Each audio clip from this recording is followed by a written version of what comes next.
J'ai décidé de prendre 3 mois de pause pour me réaligner côté business et wellness. Welcome sur ma série de contenu Break to Reset, 12 semaines pour faire le point à travers 12 thématiques. Un été pour respirer, comprendre et évoluer. Pourquoi 12 ? Dans la symbolique, le 12 représente un cycle complet, une forme de réalisation. Et ça tombe bien, c'est aussi pile le nombre de semaines entre le 2 juin et le 31 août. Bon, ok, 13, mais j'en saute une. Chaque semaine, je publierai une vidéo. Des images de mon quotidien, ce que j'apprends, les ressources qui m'inspirent et surtout ce que je ressens vraiment.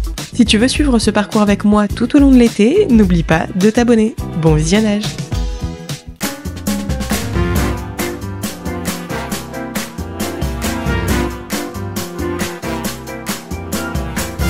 Hello, j'espère que vous allez bien. On se retrouve aujourd'hui dans une nouvelle vidéo qui sera dédiée à la thématique numéro 8, je crois, du Break to Reset, élargir mon savoir et ma culture. Je trouve qu'elle a complètement sa place dans le Break to Reset parce que se concentrer un petit peu sur son savoir et sa culture, ça permet de nourrir l'inspiration, de sortir de sa bulle, d'avoir des nouvelles idées. Et je la commence aujourd'hui, on est le 15 août, je crois. Voilà, jour férié. Je suis actuellement à Aix-en-Provence. Ma vidéo d'avant, je l'ai finie à Aix-en-Provence et celle-ci, je la commence à Aix-en-Provence. Et on va commencer avec le fait de faire le tour d'une nouvelle ville. Ça fait partie du fait d'élargir son savoir et sa culture. J'ai profité de mon dernier jour ici pour commencer cette thématique et laisser ma pote vous faire une petite visite de la ville. Ça paraît bête, mais sans cette volonté d'explorer le Break to Reset, je n'aurais pas forcément cherché à en apprendre plus sur Aix-en-Provence. Comme quoi, se forcer entre guillemets à vivre une thématique, ça a vraiment son intérêt. Moi j'habite ici depuis quelques mois et j'ai découvert cette petite ville aux 1000 joyaux et surtout aux 1000 fontaines. Okay. Parce qu'il faut savoir qu'Aix-en-Provence a à peu près 1000 fontaines dans la ville, dont la plus grande est la fontaine de la Rotonde que Lisa vous a sûrement filmée. Mais vous en avez un petit peu partout qui sont cachés et qu'il faut aller découvrir surtout. Ensuite, Aix-en-Provence, c'est aussi toutes ces petites rues colorées avec ces petits magasins et ces nombreux restaurants. Parce que vous pouvez manger tout ce que vous voulez et ça c'est trop bien. Et qu'est-ce que je peux dire d'autre ? C'est une petite ville provençale qui appartient à Aix-Marseille-Provence. On dit aussi d'ailleurs le pays d'Aix. Ce qu'il faut savoir, c'est qu'à Aix-en-Provence, il y a énormément de marchés. Donc, si vous êtes là l'été, par exemple, vous pouvez aller au marché le mardi, le jeudi et le samedi. Et tous les jours, il y a un petit marché sur une toute petite place qui se fait tous les matins. Vous avez des producteurs locaux de fruits et légumes, etc. Notamment les olives, la tapenade de Provence. Ça, c'est quand même quelque chose. Les amandes, tous les fruits secs. Vous avez vraiment beaucoup de spécialités, les fruits et légumes. Et regardez, devant nous, une petite fontaine. Ouais. Waouh, elle est belle la place. Nous sommes à la place d'Albertas et une des 1000 fontaines. Ok, sympa. Une place très choupie. C'est la place où toutes les influenceuses prennent des photos aussi à Aix. Fontaine, voilà. Super. Et là, quand vous passez, là, vous la voyez en action. Mais des fois, elle s'arrête et d'un coup, ça fait un spectacle et les gens ressortent dès que vous passez. Voilà, c'est magnifique. Super. Spectacle de la Rotonde. On a profité d'être à Aix pour faire la visite de l'expo sur Cézanne. Juste ici, le portrait d'Émile Zola, avec qui il a fait ses études au Collège Millet, qui est juste derrière nous d'ailleurs. Je ne connaissais rien sur ce peintre, donc c'était l'occasion de vraiment approfondir ma culture. Je n'ai pas du tout l'habitude d'aller à des expositions, mais avec le temps, j'ai de plus en plus cette soif d'apprendre, donc peut-être que cette thématique me servira de déclic pour prendre plus d'initiatives de ce genre. On sort de l'exposition Cézanne, c'était hyper intéressant. Comme je vous ai dit, je connaissais absolument rien de lui à part que c'était un peintre, donc je pouvais que apprendre des choses. Et du coup, j'ai appris que c'était, que c'est le père de l'art moderne, que ses œuvres majeures, c'est les tableaux autour des baigneuses, qu'il a été ami avec Émile Zola, qu'est-ce que j'ai appris d'autre ? J'ai vu ses œuvres, donc ça me permet peut-être plus tard dans d'autres circonstances, de reconnaître ses œuvres et de savoir un peu son histoire. Qu'il vient d'Aix-en-Provence, etc. Qu'il a beaucoup peint des paysages d'Aix-en-Provence. Et ce qui peut être très bien aussi, amener vos amis avec vous. Parce que des fois, quand t'es tout seul dans une expo, d'un côté, ça peut être pas mal, hein, parce que t'es indépendant, tu vas regarder ton expo, tu fais à ton rythme. Mais des fois, se motiver à y aller avec ses amis, c'est encore mieux et ça permet de partager un moment ensemble. Sans transition, je suis rentrée à Lille et après plusieurs jours, je reprends enfin ma caméra. Hello! Je sais plus quand est-ce que je vous ai parlé pour la dernière fois. Je crois que c'était à Aix-en-Provence. En fait, je crois que j'ai essayé de vous reparler après, mais ça n'avait aucun sens, donc me voilà.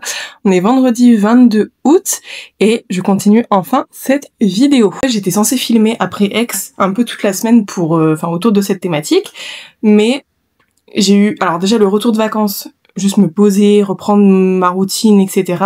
Et ensuite, au niveau travail et perso, il y a eu plein de choses qui sont passées et du coup, ma tête, elle est comme ça. On parlait de culture générale, enfin non, pas de culture générale, justement, d'élargir son savoir et sa culture.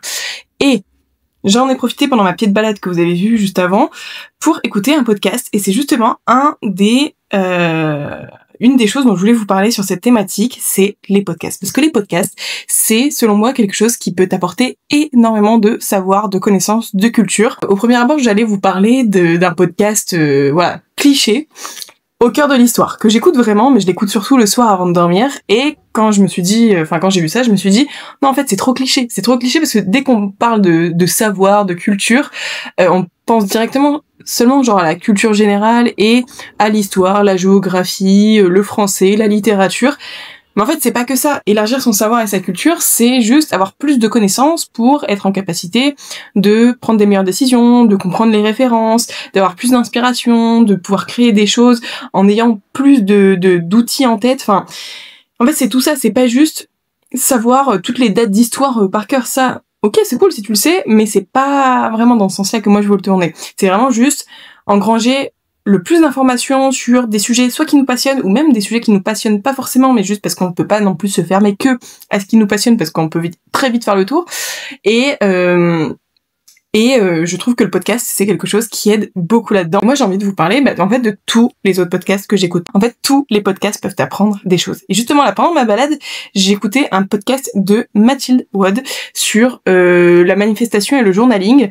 Et au début, quand j'ai mis ce podcast, je me suis dit, je vais pas trop pouvoir en parler en vidéo parce que c'est pas dans ce genre de podcast que t'apprends vraiment des choses qui élargissent tes connaissances. Et si, parce qu'en fait, elle a un peu défini tout ce qui est journaling, manifestation, les différents types, etc.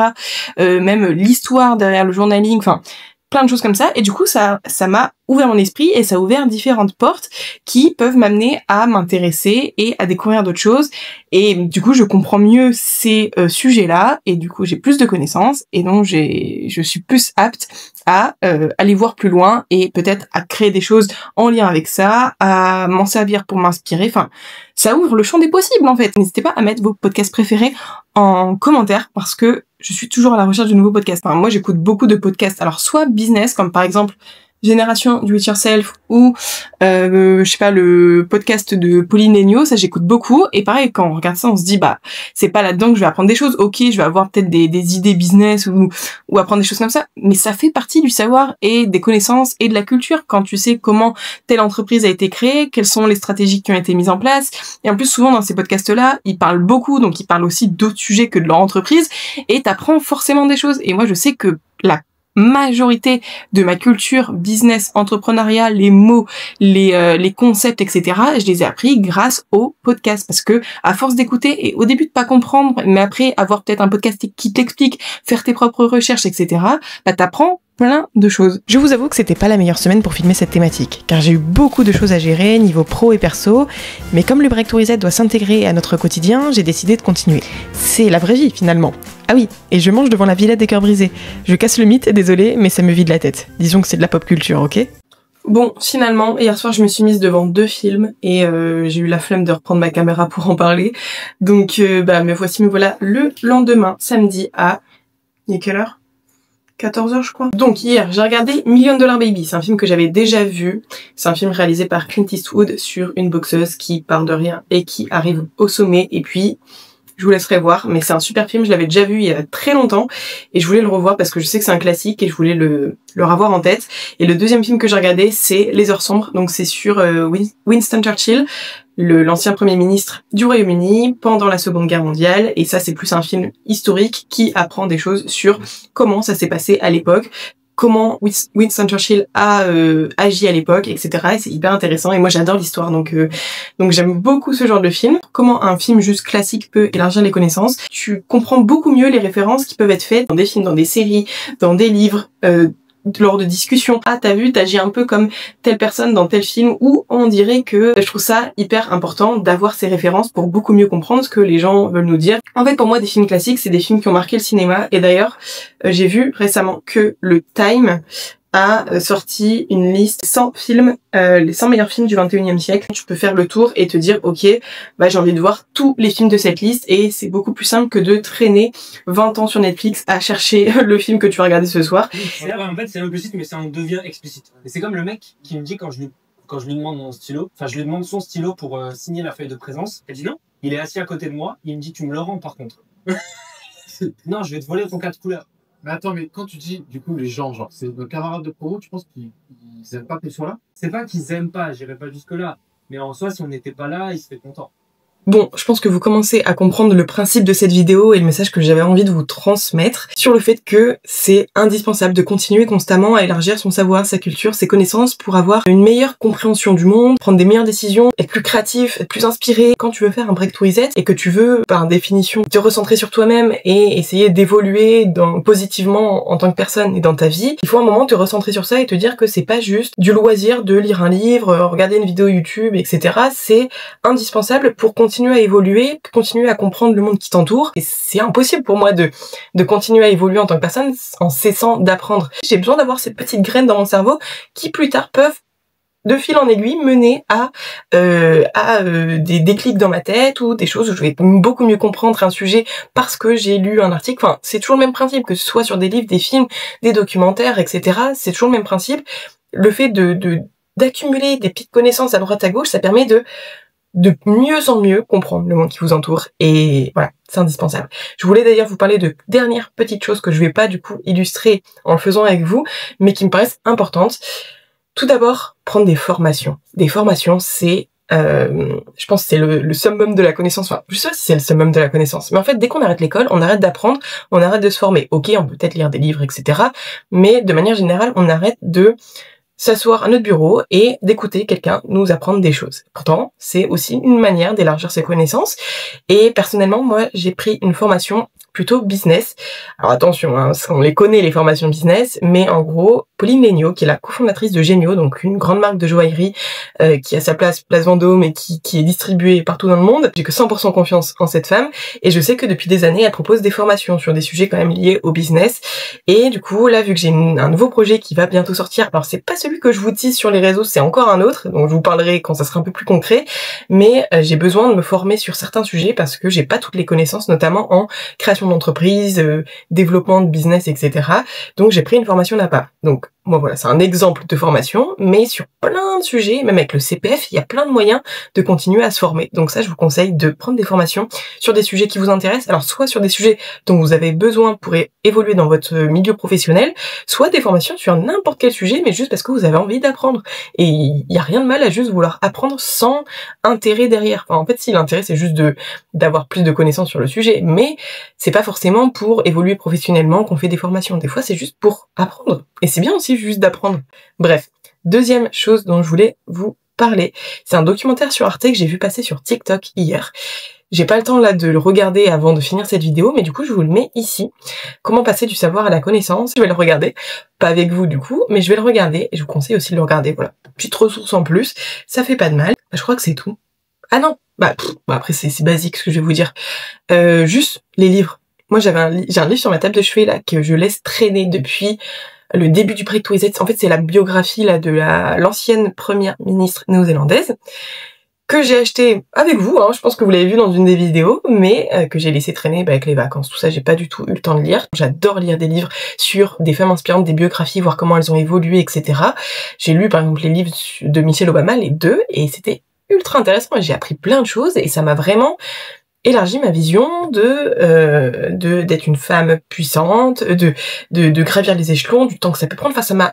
En fait, la connaissance, c'est pas juste je sais que... Enfin, c'est pas juste savoir des choses, c'est aussi comprendre des choses. Et par exemple, en lisant moi les livres de Michelle Obama, j'ai compris que le succès qu'ils ont eu à deux, et même elle en tant que femme, ça a pris des années. Sauf que nous, avec les réseaux, on a l'impression que en 3 mois, on peut devenir the personne, et que si on le devient pas en 3 mois, bah en fait, on a raté, on va pas assez vite. Alors que quand tu regardes le parcours de personnes qui ont très bien réussi dans la vie, ça a pris des années. Mais comme le livre sur le fondateur de Nike, quand tu vois son évolution entre le moment où il a commencé cette entreprise et maintenant, ça a pris des décennies avant que ça devienne ce que c'est aujourd'hui. Mais non, on est trop pressé. Mais justement, lire ce genre de livre, ça permet de un peu remettre l'église au milieu du village et de se dire, mais en fait, voilà, j'ai une vision de quelqu'un qui réussit, je comprends mieux que je redescends un peu sur terre, je sors un peu des réseaux et de tout ce que n'importe qui peut me dire, et je me rends compte que pour créer un business viable, ça prend du temps. Mais ça, je le sais que en lisant des livres de personnes qui l'ont fait avant moi. Sauf que si tu lis jamais ça, t'as l'impression que t'es nul, en fait. Franchement, si t'es juste sur les réseaux et que tu regardes juste les entrepreneurs actuels, t'as l'impression que t'es nul. Même, t'as un documentaire sur Michael Jordan, tu vois juste le nombre d'années que ça lui a pris, le travail que ça lui a demandé jour après jour de devenir la personne qu'il est aujourd'hui. Mais si tu regardes juste de loin sans t'intéresser plus en détail, t'as l'impression que le mec, il a réussi un peu du jour au lendemain, il avait un don, un talent, et puis il a réussi, puis tout est facile pour lui. Pas du tout. Hop. Documentez-vous et voyez comment les gens ont réussi. Bon, ça c'est un sujet parmi tant d'autres. Ce qui est important aussi, c'est juste aussi de comprendre, c'est d'élargir sa vision sur des manières d'appréhender les choses et sur plein de sujets en fait. C'est pas juste de la culture générale, c'est savoir des choses et mieux comprendre le monde qui nous entoure. Bref, j'ai fini cette vidéo. J'espère que j'ai pas trop parlé encore. Je sais pas si ça vous dérange ou pas que je parle des fois autant. Peut-être que au bout d'un moment vous décrochez. Je sais pas. Vous me dites. Franchement, vous me dites. J'adapte mes vidéos en fonction aussi de ce que vous aimez. Mais après, c'est le principe du Breakthrough Z de délivrer des choses et de vous laisser après mijoter avec ça et réfléchir et faire les choses à votre sauce, quoi. Donc bon, vous me dites. Je suis à l'écoute. J'espère que cette vidéo vous a plu, je vous fais de très gros bisous et je vous dis à la semaine prochaine pour une nouvelle vidéo peut-être un peu plus funny parce qu'on sera sur genre le glow up, le reset avant la rentrée, donc le reset physique, tout ça.